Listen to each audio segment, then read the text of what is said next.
This is Canon Fodder, episode 7. My guest today is a esteemed member of the Old Glory Club. He is a writer, a commentator, Mr. Grant Brooks. How are you doing today, sir? Doing well. How about you? Can't complain. I'm very happy to have you on this podcast to discuss what I think both of us think is one of the best novellas, at least written in English, which is interesting given the origin of the author. Today we're talking about, of course, Heart of Darkness by Joseph Conrad. I wanted to get your initial thoughts on the novel or novella, really, as a whole, uh, Grant, and just tell me what you think about it. Well, to start off, this was a book that I was, by virtue of my classical education, forced to read sort of as an adolescent, and it really didn't sink in. I think I must have read the Cliff Notes or something. I went back to it a year or two ago, and I was just shocked by how great I don't know how great a novel it was. There's so many layers to what Conrad is able to do in this novel that sort of unfold in a certain sense the way the story does. The story is sort of you're learning bit by bit. You're sort of putting a puzzle together piece by piece. And I feel like Conrad is sort of not only doing that in the plot sense, but in the way that he's constructing the story in its prose and in its sort of expansive commentary on colonialism generally and British colonialism specifically, or Mm, Anglo colonialism. can you expand on that? That's an interesting point. Well, it starts out, you get these little tidbits about like the doctor and various people sort of commenting on the colonial company and sort of that experience, but you're having this story unfold with you, and it's not just the plot itself about Kurtz in the interstation and this sort of odyssey journey to the interstation and back again, but also what the colonial experience is like, what the results of having these pale faces wandering around in the far reaches of the world, what the results of that are for both them and for the native population and for the environment itself that they're encountering. Early science fiction had these, like, if you read, like, well, he's not even early, but if you read like Bradbury's Martian Chronicles, we he talks about, the Martians as this alien species, and I'm wondering if he got that from Conrad, because the way that he describes Africans in Heart of Darkness, it's like, and I don't want to delve too deeply into controversy, but it's almost like they're not human. Yeah, they're almost a part of the landscape more than they are a part of the sort of people who are acting, the characters in the plot, if you will. There's this sense that Conrad, in writing this book, it's perceived very sort of early on as an anti-colonial work, because he talks about basically the sort of yokel chauvinism of these people, like firing off their guns for no reason, and all these people at the outer stations just saying sort of things that wind up sounding really stupid when you have the full story. But this work has come under a lot of scrutiny as sort of a actually, well, Conrad really is racist, because the Africans don't really have agency. They're just kind of there. They're just something that is acted upon by these great figures, Marlowe, I believe, and Kurtz, as well as the other lesser characters. Right, right. Now, I'm when I think about this book, I actually think of American westerns and the way that Americans interacted with the Indians. And when we were talking about this at the beginning, like, before we started recording, the way that Western heroes, let's say like John Wayne's character in The Searchers. He's too civilized for the savage lands, but he's too savage for civilization, and that's what ends up killing Kurtz in a sense. As soon as he's brought out of the heart of darkness, he dies. It's like it's become so a part of his being, even though it's slowly killing him, that actually getting him away from it kills him faster. Like you get this sort of fatalism that Conrad's saying that civilized people are sort of doomed from the start, going into a land that they don't really belong. Right. There's this sort of almost continuity between these two. Ethan Edwards. I actually wrote a brief sort of story or commentary on The Searchers and on Ethan Edwards, and there's a sort of continuity there between these two stories. And I would say generally, just the experience of Anglos in the colonial world, right? They're sort of forced out of the by virtue of being forced out of the original sort of Anglo political economy and going to the frontier.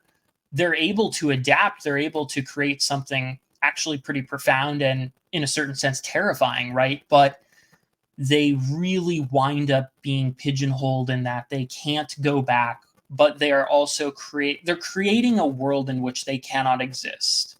And their existence is exactly that service, like that the whole idea, right, of colonialism, of making a place civilized. Ethan Edwards is making his native Texas into a place where Ethan Edwards cannot exist. And there's a sort of profound paradox there. And the closing of the frontier is one of these concepts that, for America, I think, because we're more of a colonial country than England is, or maybe it's deeper in our psyche because every inch of this continent we had to fight for. There's this sense of real fear about the loss of the frontier, this sense of like, what are we good for anymore if we don't have a vast untamed wilderness to civilize? And I think you can kind of see those elements in Heart of Darkness too, of the loss of the frontier. I mean, even our sort of protagonist, right, Marlowe, he comes back to England sort of in disgust. Like he's not really able to deal with, or really, he just feels separate from the rest of these people who are his countrymen. And even he isn't really able to properly, I mean, he chooses not to relay the full truth of what happened to Kurtz's I believe fiance or wife. I don't remember precisely. I think it's his fiance. Yeah, it sounds right. But there's this sense, right, that like, because he has gone out into the frontier, because he understands Kurtz, and perhaps he's the only one who does in a real sense, because of this, he isn't really an Englishman anymore. He's absorbed so much of this colonial, I guess, this colonial experience that he really can't function back in civilization. I think that's exactly the point that you were hitting on. Right, definitely. And so one thing that is interesting, right, is this story is being relayed through Marlowe to his, I think it's like his shipmates on his steamer boat.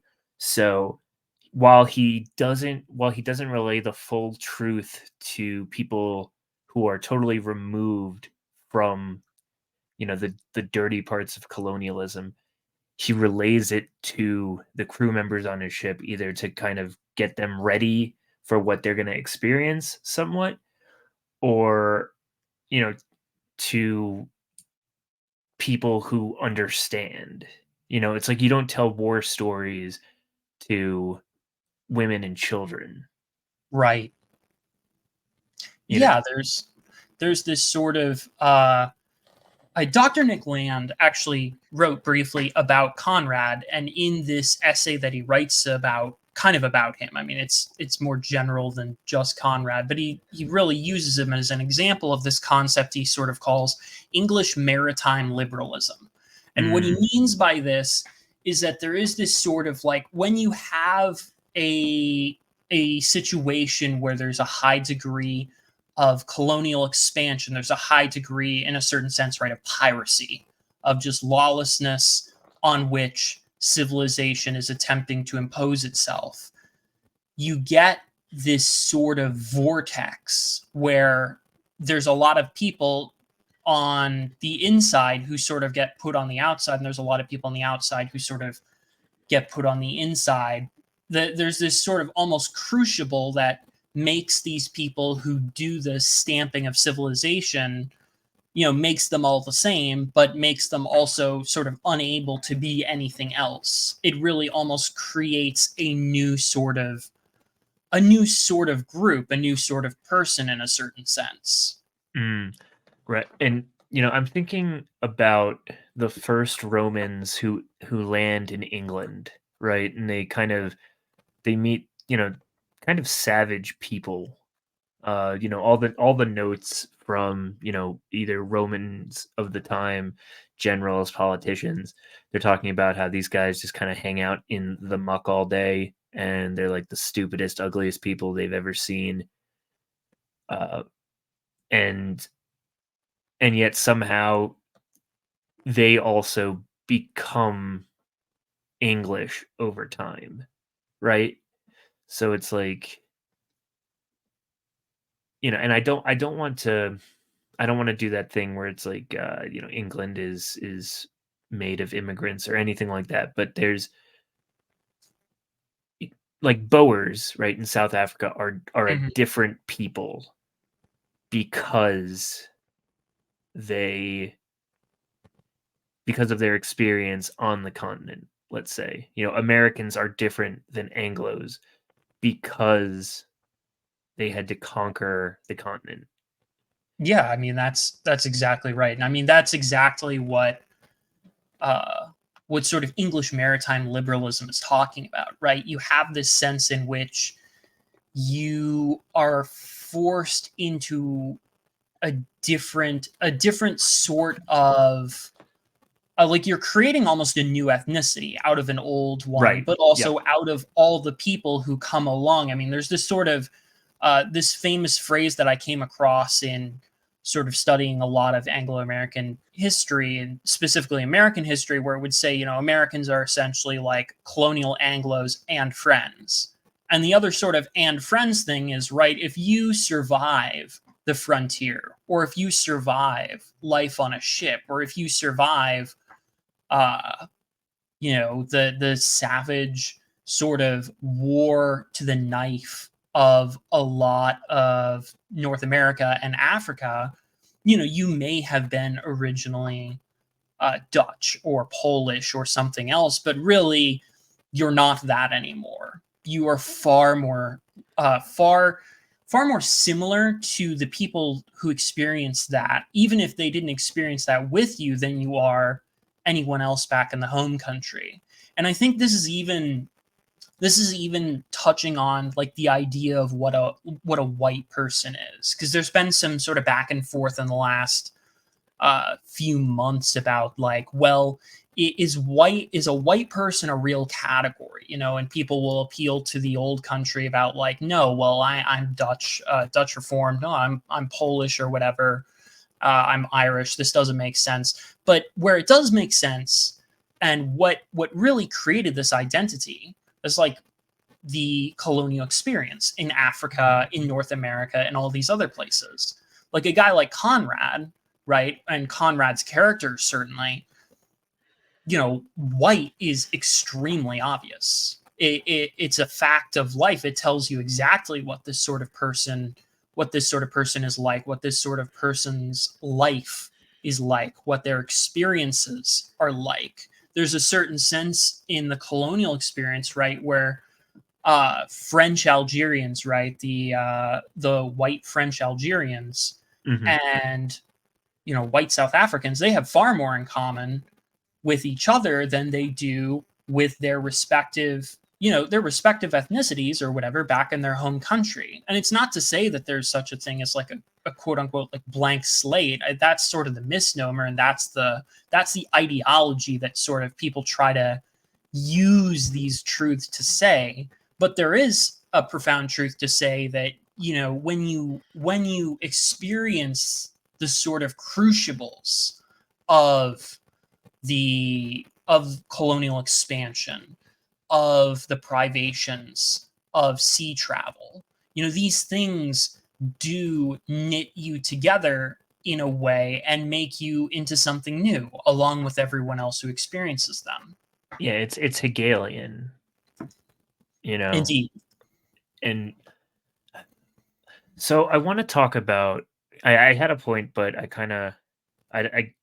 don't know enough about Hegel to really stand on that. So I'm just gonna stop it at the dialectic sort of thesis, antithesis, and then synthesis. I think that's smart enough for me, at least. So Conrad is almost an example of this himself, being of Polish background and then moving to England. So he'll never be fully English, but he's also so changed from his experience there that he's never fully Polish again. And Right. maybe that's what assimilation is. Yeah. And maybe that's what kind of the thing that the quiet part that doesn't get talked about out loud when it comes to America. Yes. I think Now that's very true. now they're called immigrant stories. And that's probably a spicy take from me, to say that Heart of Darkness is a proto-immigrant story. But when you read some like New York Times bestsellers, right? Like there's this one that they all loved that I couldn't really stand, called. Have you ever read The Sympathizer? No, I can't say I have. It's about, so this Vietnamese guy, he's in the Viet Cong, and he wants to be like a sleeper agent for the Viet Cong in America, right? And he immigrates to the States, and his plan is to, like, I think it's been a long time since I read it, but I think he wants to assassinate somebody in the US, right? Uh, Hmm. but over time he gets sort of Americanized, right? And he's all his ideals, his communist ideals kind of fall away. There's even oh, what do you call it? Uh, did you ever see that show Whitest Kids You Know? Yeah, no. I Yeah. mean, this is the kind of podcast that anything can get thrown at you. But so in Whitest Kids You Know, there is a sketch that they do. This guy Bill comes home from Vietnam, and his friends are all stoked for him, right? But they kind of notice that something's not right, and it's they're oblivious to the fact that Bill has been replaced by a Vietnamese guy, and it's clearly, like, he's clearly Vietnamese. He's got an accent, he's Asian, and they all act oblivious, and they kind of, but they do piece it together, right? And that's the joke. And then, like, Bill's parents come in, they have no idea what's going on. They're like, "Isn't it so great to have Bill back?" Uh, and I don't know. I always found that funny, so I figured I'd drop that in. Yeah. No. Let Go ahead. Oh, no, I was just gonna suggest that we kind of move to maybe the plot of the book, and what we'll do is we'll traverse the river that is this novella, and hopefully along the way we'll maintain our sanity. Indeed. So the beginning of the book, or at least the part that all seems to go together, is the first part is sort of his preparation for setting out on the Great River. And there are sort of several kind of, you get a very like a baseline motif of what are very surface level ideas of the colonial experience. There's these missionaries, I think, that he runs into, and he has to be examined by various boards to basically give him this task of going into the heart of darkness, as it were. Mm-hmm. And there's a particular, I mean, first of all, this part of the story seems really slow in a certain sense compared to the rest of it, at least when I read it. But Conrad does a wonderful job with the prose here. Like when you sort of stop, when you're not reading it like a novel, when you're reading it kind of more like when you're poring over it in a certain sense, it's incredible what he's able to do with the English language, considering that he is not a he's not a native. English is not his first language, but he just has this incredible prose that he's writing in sort of beginning the story. And that in and of itself, I think, is really remarkable, that he has this command of the language that frankly surpasses a lot of people. I mean, this is sort of like, if we wanted to go back to the point about like immigrant stories, like the people that get called immigrants now are at best kind of, you know, butchering our language, or at very least they're barely passable. But Conrad has a command of the English language that is just truly incredible. And even the like little bits of wisdom that he puts in these very early passages. There's one that my favorite is the doctor gives him some statement that's essentially, in the tropics, one must, before everything, remain calm. And that's he I've read a bunch of Conrad, and that is definitely the theme that comes back over and over again, is that this guy, it's weird, he has contempt for a certain kind of Englishman, right? Yes. He has contempt, especially for that sort of almost like the Flash man English adventurer. Yeah. Like almost the archetype of John Smith, right? The swashbuckler. Like Right. he just is like, yeah, you have no idea. You have no idea what you're doing. Right. But also he also has an immense respect for the language and for the culture, because what he does too is and we talked about this before the show as well. The way that he tells it is very kind of in a traditional English way, you know, even harkening back to like Canterbury Tales, where it's a story told as a story rather than, you know, just he is the author and he's writing out this guy's life. No, it's he's writing this guy who is telling us, the reader, and other unseen, unknown people, his life story. So it's very much it's very much framed in an English way in some sense. Yeah, it's framed in a certain sense like a quest, right? Like the thing about the English novel is there's a large sense in which you can kind of like skip parts of it, and it doesn't matter so much. You can still kind of, you know, you still got it. And the thing about Heart of Darkness is that's just not true of this story at all. You really have to have the whole thing, or you just lose the plot entirely. And that's something that's also a profound skill that he's able to employ throughout the novel, is that you really don't feel like any one page could be sacrificed. You have to go through the whole thing. Yes, it is very, there's no fat in the story at all, definitely. Which, I It's mean, go ahead. no, I was doing an episode with Lomez the other day, and we were discussing a novella by Jim Harrison called Legends of the Fall, and there too we were talking about just these, you know, these not perfect works, but like perfectly plotted, perfectly written, sort of like just no fat in every word and every phrase needs to be there, otherwise the thing kind of falls apart. You know, and I think Heart of Darkness is one of those. Yeah, I so agree. I mean, it has this sort of sense about it. You know, it sounds cliche to say, but you know, the rising tension in this story is just built better than any book that I've ever read in terms of keeping you in it the whole way, of this sort of like drip drip drip of what's happening, because it's working on multiple levels, right? I mean, there's the very basic plot of what's happening, there's the very material plot, but there's this spiritual sense too, of the drip drip drip of this quest. And that, I think, is another reason this novel has really stood the test of time, is this sense of like, it's not only a harrowing physically, it's not just an adventure story, it's really a harrowing of a soul.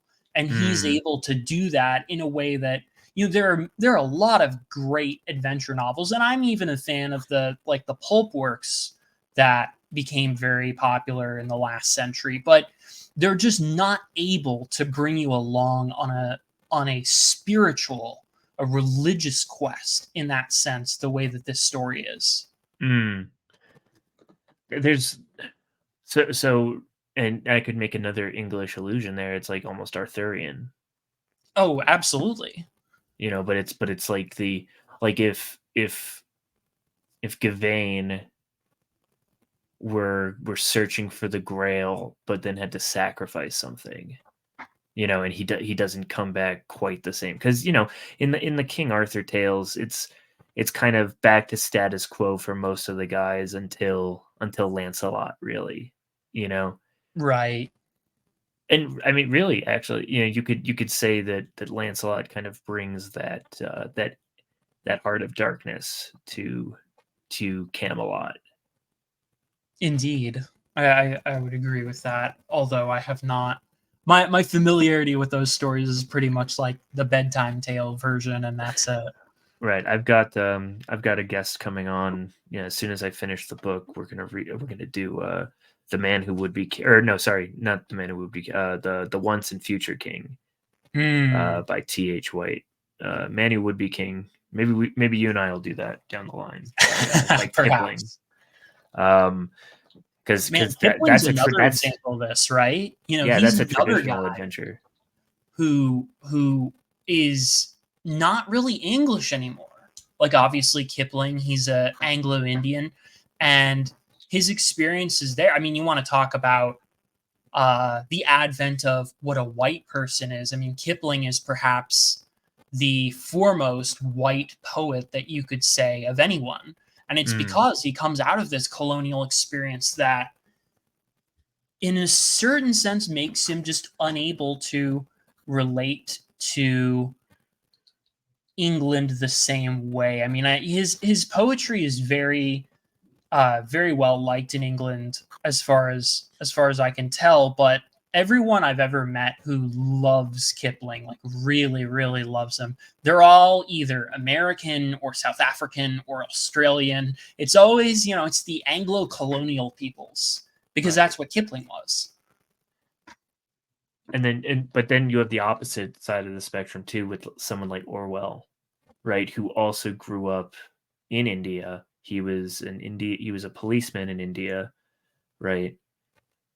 But he comes away almost like Marlowe, in a sense, where when he gets to England, he's kind of disgusted by it.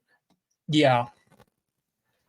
You can definitely tell that. And I mean, in 1984 too, like, to touch on Orwell, that's obviously I mean, you could maybe say Animal Farm is his most famous, but like the works in 1984, at least, strikes me as a very, very English view of totalitarianism, even in a way that, like, I would say maybe Animal Farm really isn't.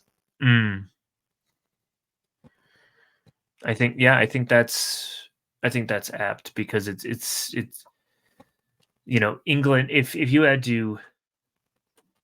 had to summarize English culture in a word, you'd use queuing. There's a certain order to Englishness. Not so much like, there's obviously like German parallels to order, but there's something uniquely British about queuing. And Yes. you get that sense kind of from 1984. And I'm sorry, I didn't mean to bring you on to just talk about the English canon of the last 200 years, but I mean, just it's difficult because in a lot of Well, ways, everything's connected, isn't it? Like it all exactly. sort of flows into each other. You can read Conrad's fingerprints. He was that massive that you can read his fingerprints into almost everything coming out of England since he wrote this.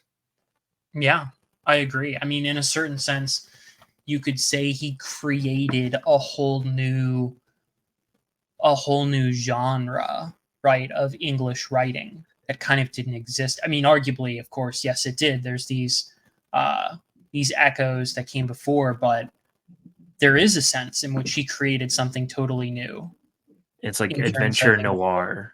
yeah. Well, man, okay, noir. That's another thread we could really pull on that sort of connects here. Right. I mean, just like the psychological aspects of not only Kurtz's descent into madness, but sort of Marlowe's as he goes up the river. It's clear that he's just kind of being torn away at in his mind. Uh, Yes. and there's that critical scene towards the end where he's trying to get Kurtz out of there, but he's pulled to stay almost. It's like there's this like like the heart of darkness, the blank spaces on the map are too tempting for him to almost he almost kind of throws it away. He Yeah. throws away everything about himself to stay and to actually to assimilate to the chaos and to the horror. Yes. To jump all the way back, Frederick Jackson Turner has this quote about, and he's the guy behind the Frontier thesis. And he has this quote that is essentially something like the wilderness masters the colonist. Mm, And I think that is very apropos here. We talk about film noir. The thing that distinguishes film noir from like a crime film, right, is in a film noir, like the place, the setting itself is a character. The setting is acting on our protagonists and antagonists and everyone else. The setting itself is reaching into the story and pulling in various directions. And I mean, that's something that is it's so a part of Heart of Darkness, that right. this blank place on the map, like it's acting on you. Or It's forming you imperceptibly in a certain sense. yeah, you kept using the word crucible, and I think that is correct. It's this you know this test, or this, like, capstone is another word you could use. uh and actually, especially you think about British boarding schools, right? And they're modeled on the Spartan, like the way the Spartans trained their young, right? To the young Spartan men to become Spartiates.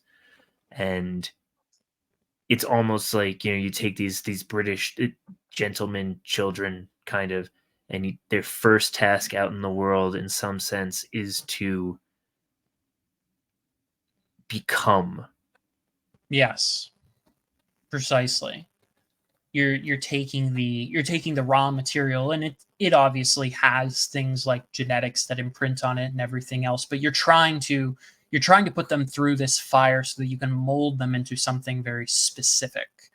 Uh the British boarding school system, right? It's creating this sort of like upper middle class. And even in our own country, in America, like the advent of what we call the WASP, right, in the 20th century. This is a creation. This is something that is done where we need, like, people like Charlie Adams are saying, okay, well, we need basically a class of people who are capable of ruling and governing as a governing people. And because of this, we need specific institutions that are going to form men into exactly the sort of men that we need. And they use the Ivy Leagues and the Episcopal Church and the military to do this. And if you look at what we call WASPs in the 20th century, almost every single one of them went through at least one of those institutions. Yeah, and when you think about it, it's like there need I haven't read Costin Alamaru's Selective Breeding and The I Birth of haven't either. Philosophy, but just from the things that I've heard about it, and this is like the second episode in a row that I'm referencing it without having read it. So that's if in the comments, feel free to blast me about that. But I've got a big reading list. But from everything that I've heard about the book, what the Greeks were doing then, in his estimation, is kind of what needs to be done if you're going to be a conquering people. Yeah, I mean, you can make a certain case, and I haven't read the book either, but perhaps this is exactly the case he's making. You can make a certain case that these ideas are almost eternal in the human mind, right? That there's this sense in which you just keep seeing them crop up again and again. You can say the Greeks, or you can say the Prussians, or you can say the Wasps, or you can say the British, or you can say whoever. It just keeps showing up again and again. That there's this sense that okay, well, we need to take the youth and we need to put them through the sort of crucible that is going to form them into the type of people who can rule, who are capable, and who are able to do what we need them to do.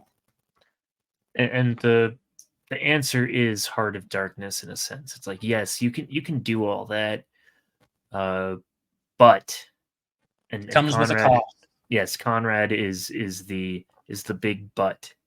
And maybe it's because of his outsider origins, right? That he can make that observation that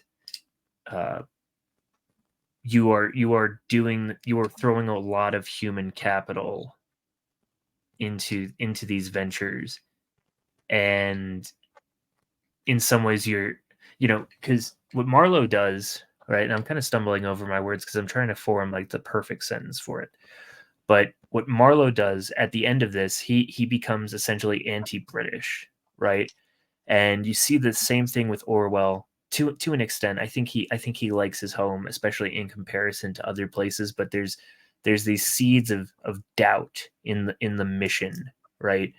And they're almost sowing the seeds of their own destruction when they're throwing all this capital at this project that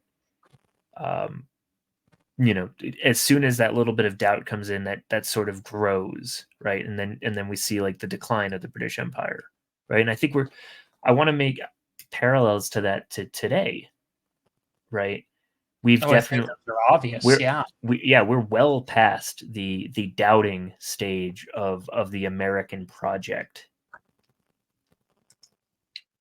Yeah, I mean, I think you could say we're, even America, right? Even America itself is an example of this, right? These Englishmen who go to the frontier, who survive these brutal wars like King Philip's War and Bacon's Rebellion and all the rest.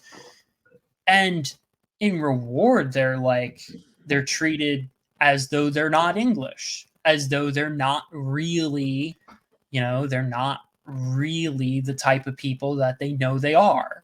And so they rebel and they create this totally new political economy. But I mean, the same thing, you can make those parallels to us today. I think they're very obvious that the people in charge of our empire, I have no idea what the costs are and what they're doing to their own population and to the places that they're imposing their will on. There's this sense of just they've totally lost the plot.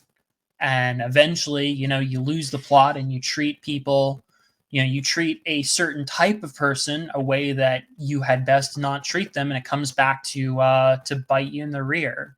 And it's not some like sort of liberation theology Marxist point about like the downtrodden of humanity. It's that eventually you come up with people who are competent, who are worthy, and who look back at the empire that sent them and have nothing but disgust and are justified in doing so. Now this is going to be a wee bit controversial. Oh, right? Well, I apologize for that. No. I the point I'm about to make. you've obviously read Nick Land, right? Yes, I at wouldn't. least his later stuff. I don't know you well enough to call you an accelerationist, but you're at least familiar with the work, right? Mm-hmm. So there's a rising movement between the Mexicans on one side of the Rio Grande and the other of Reconquista, right? So like, Mm-hmm. retaking the Southwest United States and probably beyond, as to make like a greater Mexico. Uh, the way that things are looking right now, I wouldn't I unfortunately I wouldn't bet against them. Let's say, um, which I say with like a lot of lament. But as soon as that happens, right, you're going to see this huge divide on the Rio Grande between people who have lived in the United States, and made a home here, let's say. And as much as they'll identify with one people more than another, they've still come into contact with the United States culture, you know, and Mm-hmm. that's going to, I don't know, I think that's going to cause some Yeah, interesting times. there'll be backlash from that. I mean, it's interesting. James LaFond compared sort of the Mexican immigration to the United States to the Visigoths and the Roman Empire. And I Hmm. don't know that I totally buy that comparison, but there's definitely some parallels there.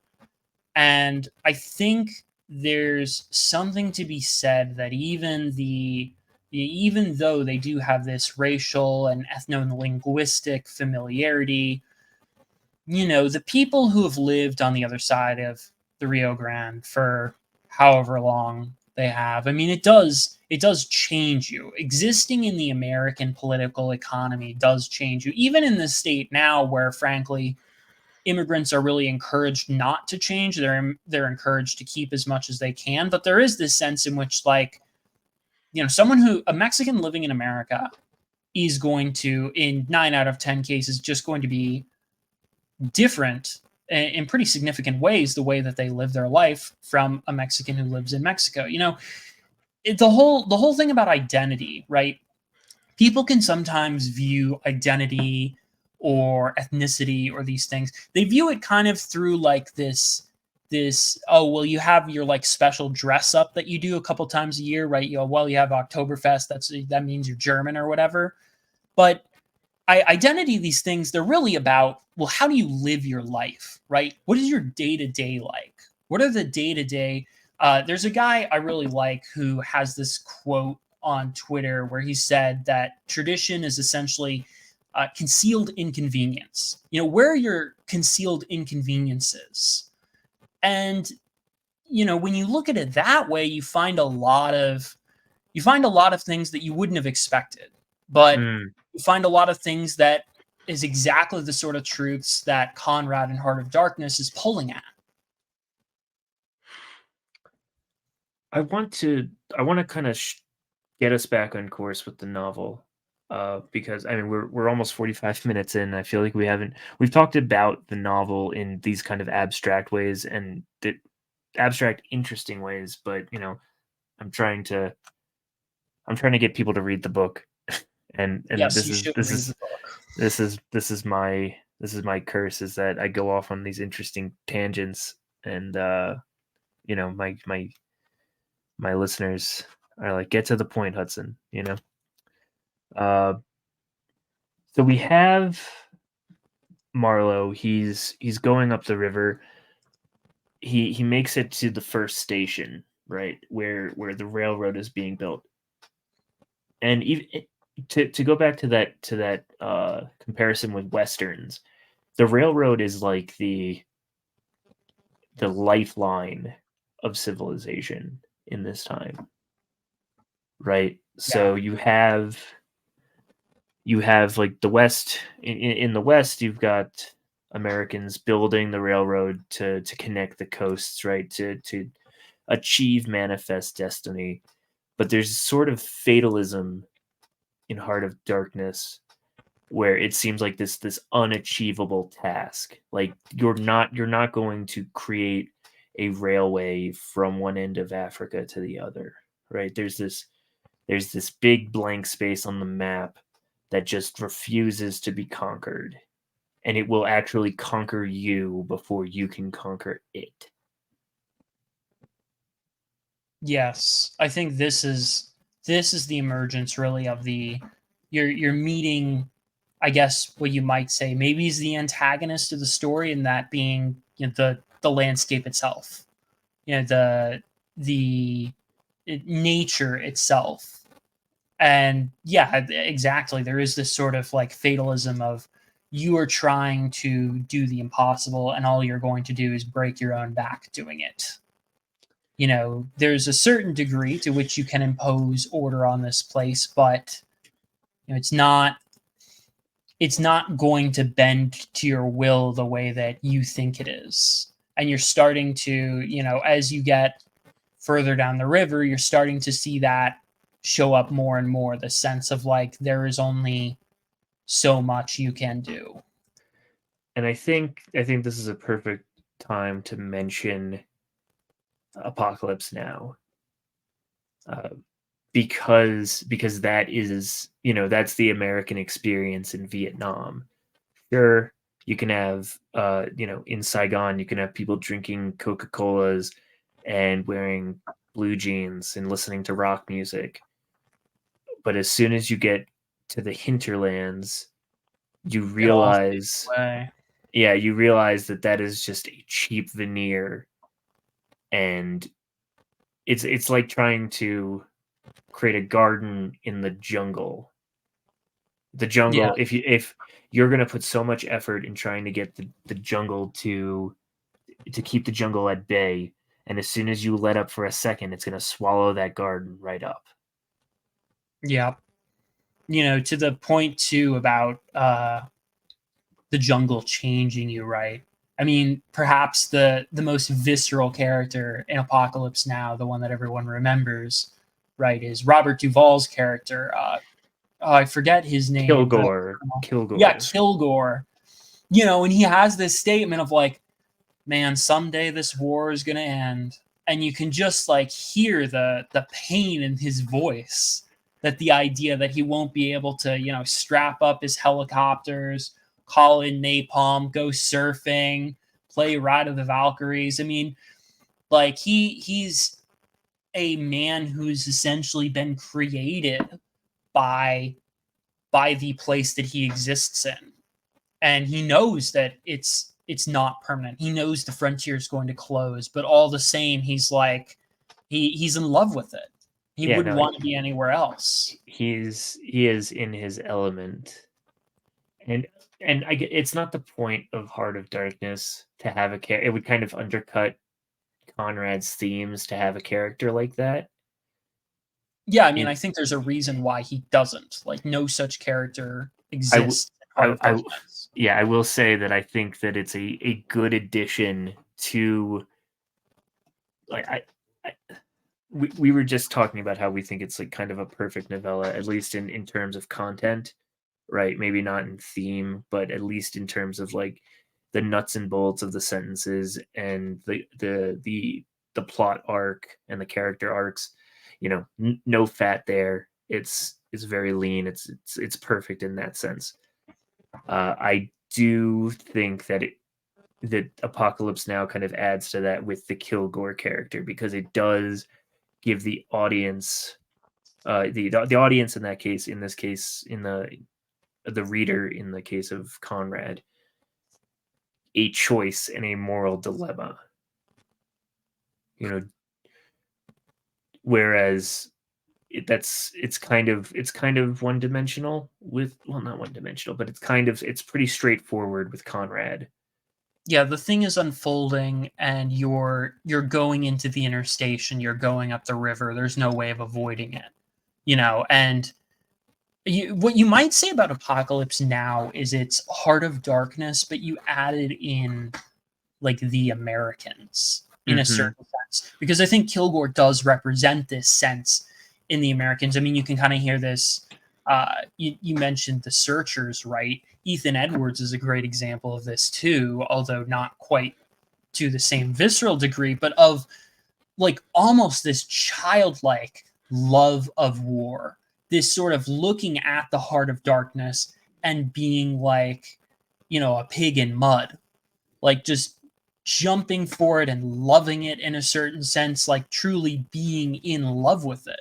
I think this is a response that you can take to the frontier, to the heart of darkness, is like just jumping in with both feet and loving it. And I mean, you could almost say it's not anywhere near as visceral. So I mean, it's kind of a stretch to make that comparison, but you do kind of get that a tiny bit in the I think he's a Russian at the very end who's at the station.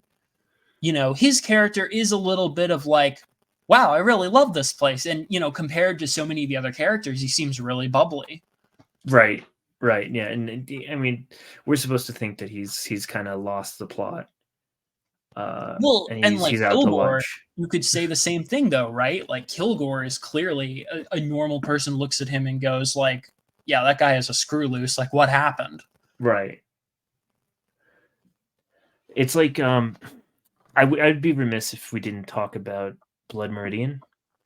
Yes. Because I think that this closing of the frontier and the character of the judge especially is this sort of American.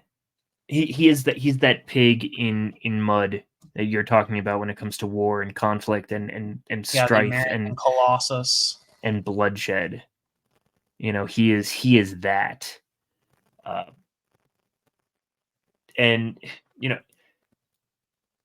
you could say that there's a South African equivalent to the judge. You could say that there is an Australian equivalent to the judge. To some extent, not new Canada, not post-state Canada, but earlier Canada. Like the kind of Canadians that fought in the First World War and Second World War, who were like these, Vimy Ridge. Yeah, exactly. Like these just like guys with brass balls who conquered their own wilderness. But there's no, at least in the 19th century, you can't say that there's much of a British contingent of that. Well, the thing you could say is like all those people for the British, that was like in the 17th century, right?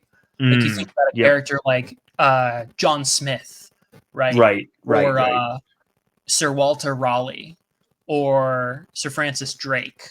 Right. Like these are the English versions of those characters, and they're just as dangerous, they're just as voracious. They jump out at you too, but they're centuries beforehand. Yes. And I think you could sort of say that the British Isles had sort of either civilized them or sort of kicked them out. I mean, the thing you could say about like a John Smith or a Francis Drake or Walter Raleigh is like these are exactly the sort of people who basically got sent to the New World, whether the New World was North America or South Africa or Australia or Canada, and they wanted them away for a reason. But of course, the chickens come home to roost. It did create these just incredible monsters almost. And so we'll say that these gentlemen, right? Well, I mean, you wouldn't call them gentlemen if you met them, sort of thing. But they bring the prosperity of empire back to England. Yes. And it's sort of, there's the meme like the hard men make good times and good times make grug brain and brain bad, like just right. And you're kind of seeing 19th century England as a byproduct of its own success is its downfall. Right, because the people, the sort of so in my essay about the Searchers, I make this thesis that essentially there's two Americas that conquered the frontier, and one is sort of indicative of Ethan Edwards, and the other of sort of, I guess you could say, the Martin Pauly and just the rest of the people in the story, like the much more civilized, like side of them who kind of regard Ethan Edwards as like a loose cannon, a liability, while he's racist and savage and all the rest. And you kind of need both, right? You can't really have an empire keep going without both. But the civilized side always regards these people, and you know, whether they're justified or not, they always regard these people as like, we can't keep them around. We need to get rid of them. Need to be liquidated or sent off somewhere. And you know, that civilizational cycle is just a natural, I would say, a natural consequence of that, right? You execute all the people who made your empire possible. You know, eventually those chickens come home to roost. And I think the last gasp of this is sort of snuffed out in the First World War. And I Yes. apologize to the listeners because we're kind of going all over the place, but I think that this novella is, it lays out the course for England specifically and Europe more broadly, And in terms perhaps of even, you know, the white decline man of himself. empire. I'm not willing to kind of yeah. I think that's possible, that it's that the excesses and the success of empire are what bring it down. And I don't think we're, you know, covering exactly any new ground here with that. Right. That's kind of been known. Like, even, you know, post Peloponnesian War, you have the Spartiates, kind of, they loosen, because they're not constantly being watched by other Spartans. They turn into degenerates right away. Yeah. You Well, know, okay. To that point, I don't remember which station he's at, but do you remember the one character? I think maybe he's Swedish. I don't remember if he's Swedish or British, but he's at one of the inner stations, and Marlowe is kind of like taken aback at the fact that he is wearing like perfectly pressed clothes. Like he has maintained impeccable personal standards just in the way that he dresses. And right. like, you know, regardless of anything else. And he basically makes, I think, comments about how difficult it was to, you know, to do proper paperwork and administration. And then, you know, Marlowe basically asks him, you know, how on earth do you look like you just stepped out of, you know, tailors or whatever. And he basically said, no, well, I had to teach the natives how to do it for me. But, you know, there is this, he's a really interesting character in the story too, of a certain type of Anglo-colonial person, a certain type of pale face, if you will. Maybe You know, he's this guy he's the Kilgore. Yeah, he's the Kilgore, who he has maintained this sense of who he is, that he imposes on the wilderness. And, you know, it's a small little pocket, but, you know, unmistakably you look at him and know exactly who he is and where he's from. Yes, he is. He takes being, I think he is British, but he takes being British deathly seriously. Yeah, he holds it. There's this quote about Protestantism and Catholicism that I don't totally buy it, but it's kind of interesting and funny, and so I've repeated it several times. But essentially, it was this Protestant scholar who was very, I guess, tempted by Rome, but he had this statement that basically, I choose every day to wake up and remain a Protestant. And you could kind of say that about this guy, right? He wakes up every day and says, I am British. And he imposes that on his life around him, on the situation around him. And that, I think, is a picture of a rare, in my mind, bright spot of the story, a rare, like, ray of light in the heart of darkness. Unfortunately, it's that thinking that is the first to go over the trenches. Yeah. In the First World War, and that's where it gets snuffed out. Yep. You know, eagerly, we can say. I think maybe naively as well, but certainly there's an eagerness there. There's a that kind of man. He's in the trenches. He reads once more into the breach, dear friends, once more, and then he's just torn to pieces by the new reality.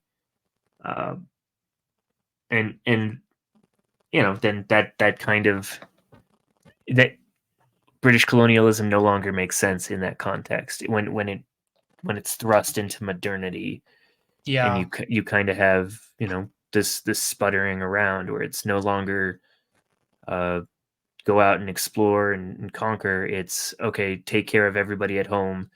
To grow old it's your right to grow old and die peacefully surrounded by family, and on the backs of your family. Your family is going to be paying the state to take care of you. Yeah. uh, and that should be your, like, there's no longer ambition, because Yeah. ambition no longer makes sense, Yeah. right? Ambition is fatal in a certain sense, right? And I think that's where Marlowe is at the end. He All the parts that Marlowe is disgusted with are the things that he idolized as a boy. So there's a sort of Yes. self-disgust there that he is grappling with. Well, and if you remember too, in the very beginning of the book, like there's all these statements made about, how far you can go in this company, how far, Kurtz even could go. And then obviously at the end, there's just this sense from Marlowe of absolute disgust, of wanting nothing to do with these people. On either side, too. Right. Yes, that's a good point as well. That the company kind of there's this sense of putting two and two together. Like, no, you're like Kurtz, even though it's not as severe, right? Even though it's not exactly the same. There is this sense that even the company is sort of saying, you're like Kurtz. You've been mastered by the wilderness. Right. And in a lot of ways, Kurtz is the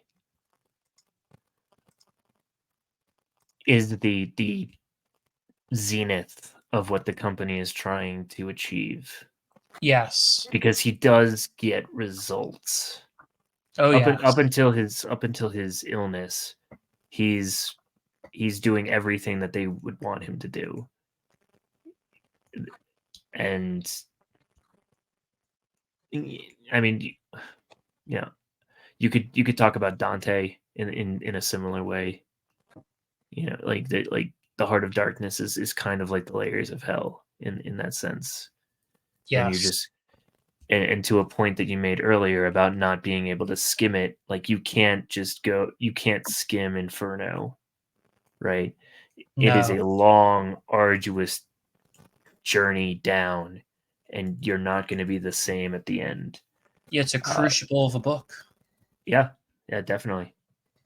I think that's the line. I always try and think of a perfect line to summarize the work. And yes, Heart of Darkness is a crucible. So, Mr. Brooks, where can people find you? So I write at both my own Substack and the Old Glory Substack, and those are the best places you can find me. I'm on Twitter sometimes, but that's always subject to change. So I'm going to direct people mostly towards those Substacks. Sorry, and those are the things that I'm always happy when people are reading them. We will be linking Mr. Brooks's various works and links in the show notes below. As for me, if you've been listening to all 7 episodes by now, you know where to find me. Issue 11 of the Double Dealer magazine should be out by the time that you're listening to this, so I highly recommend you go purchase that. A lot of really talented writers have submitted. I believe we have 9 stories in this edition, so it's going to be a bit beefier than our first 2. If this is your first time listening to this podcast and you want to know what the Double Dealer is all about, our first issue is free on our Substack. So if you read it, you like it, you want to support writers in this sphere, go ahead. You can subscribe to the Double Dealer on our Substack. You can buy our magazines. You can become a paid subscriber on Substack. And you can also submit to the magazine as well if you think that you have the writing chops, and I hope that you do.